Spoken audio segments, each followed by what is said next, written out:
The MMA Telegram saga continues, and if you're out of the loop and don't know what's going on, I made a video on this a couple days ago, but don't worry, you don't gotta watch it. I'll summarize it in like 20 seconds for you right here. So basically, Khabib Nurmagomedov partnered up with Telegram for these digital exclusive gifts you could give to your friends and family. And look, it's a papapka and Dagestan culture. That's so awesome. But it's not giving, it's purchasing. You can't give it without buying it. And when we're talking about money, these guys made $4.5 million in a couple days. They sold out quickly. And when I say these guys, I'm mentioning the CEO of Telegram, Pavel Durov, which we're going to speak about him in a little bit. But it seems like they have a good relationship, Khabib and Pavel. But a lot of people in the MMA community were upset. They called this out as a scam and they think it's junk, and they didn't like that Khabib used his father's name, or not his name, but his likeness in the advertisement for the original product. But regardless about how you view this whole Telegram MMA thing is getting more deeply ingrained into the community. So it seems like the CEO, Pavel Durov, keeps coming up in very popular UFC fighters' tweets. People keep tagging him, at Durov, hey, let's do this. Like Khamzat Chimaev today, at Durov, you want to be in my corner, the UFC corner? And okay, that's kind of weird, but whatever. And if you don't know who this guy is, Pavel Durov, first off, the dude is ripped. I mean, okay, this guy, he's obviously winning at life, but not just physically. His net worth is $7.1 billion. So chump change to guys like us, I guess. But the guy's winning at life, and he owns Telegram, which I didn't realize had about 1 billion active users in March, which I had no clue. And it's even more of like a social media thing. It's not just messaging, which again, I didn't have any clue. And that's where this whole thing started with Khabib. But now, like I said, other MMA fighters are getting involved in subtle ways. And the weirdest one, I think, is Leon Edwards. Think about it. Leon Edwards, have we heard from him after he lost to Carlos Prates? After he suffered his first knockout loss? Has he made a statement since then? No, right? Well, yeah, he did. Today, he posted this photo of him in a Telegram shirt with this nice little inspirational riff here, and that's all nice, but what's that logo on his shirt? Look familiar at all? Oh, right, it's the Telegram logo. That's kind of weird. There's no promotion there. It's the only thing he posted, but the Telegram logo on his shirt. But you notice anything else weird about this photo, guys? Well, if you take a zoom in, it's clearly AI. I mean, look at his teeth. Does Leon Edwards have teeth like that? No. And why wouldn't he just take a real photo? Maybe because he's still not ready to come out after that loss, and that's fine. Take all the time you need, but this is a bit fishy. A couple days before that, the beloved Charles Oliveira posted another inspirational riff as well to his Twitter.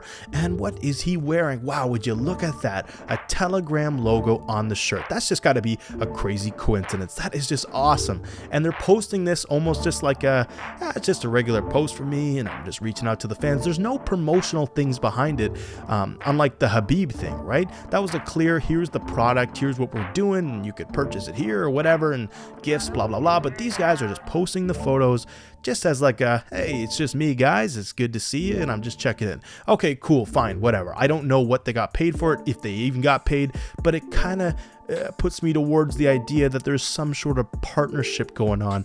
And then let's look at some of the tweets. I mean, like I said, Khamzat tweeted at him, at Durov, you want to be in my fight corner? Okay, cool. So this guy's just awesome. You remember when John Jones took that trip to Chechnya? I also made a video on that.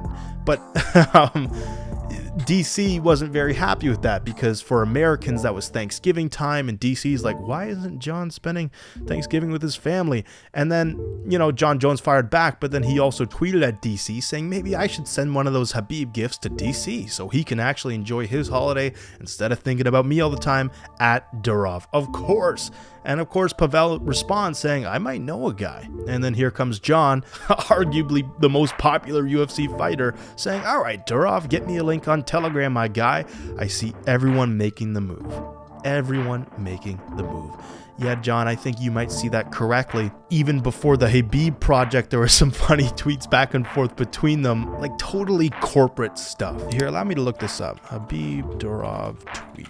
Brother, at Durov, I see you always in the gym. I think it's time you come and train with the Brotherhood. That is so awesome. Pavel, send location, brother. And look at this corporate thing I was talking about. How about we start on at Telegram? That is That is hilarious.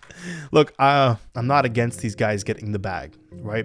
And I'm not even here saying that what Khabib did was a scam, which a lot of people did think. But now that the Khabib controversy already happened, and then that people see what Charles and Leon is posting, people are starting to criticize them, like, oh no, my goat is also doing a crypto scam. So it's leaking over to them. And like I said before, what these guys posted, I don't think it's a promotional thing for Telegram. Like, I didn't realize how big that app really was. I knew it was big, but I didn't realize it was like over 1 billion users big. So it tells me that probably they're gonna go do something similar with the Khabib thing with these different fighters. I mean, yeah, it literally says in Charles' original tweet, I've been able to share my gifts with the world.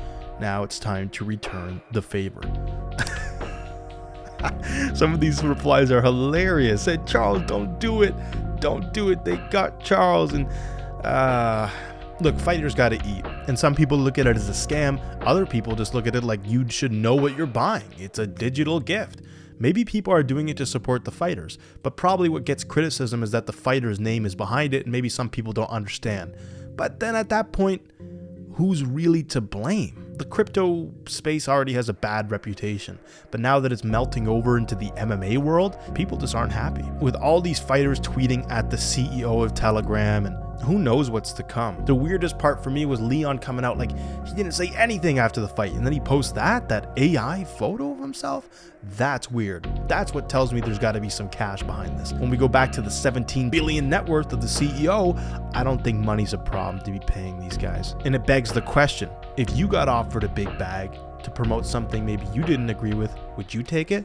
There's that old saying that everything's got a price. Like Merab Dvalishvili, for example, champion of the world, gonna fight again this weekend, and he actively promotes Aviator, an online gambling thing where you put this money on a digital plane and it goes, oh, and it crashes. Oh, but I might win $30,000. That's awesome. But online gambling is this huge epidemic now, as a lot of you guys know, and people lose a lot of money. Some people betting their college tuitions, some people losing their lives. But if you're getting money to promote it, it might be tough to say no. But can we blame the fighters for promoting it? Imagine what kind of cash he's making off that. So it becomes a moral obligation at that point. Some people don't look at that as bad. And you may say, well, it's obviously bad. But when it comes to money, people change their minds. And again, I'm not trying to say Merab's bad for promoting that.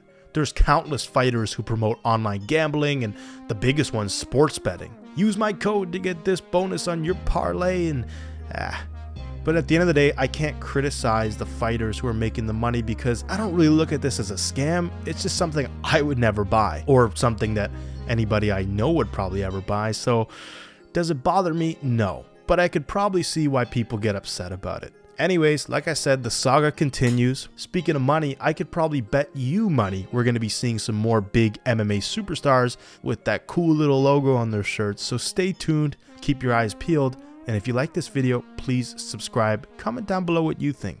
I'll definitely read it.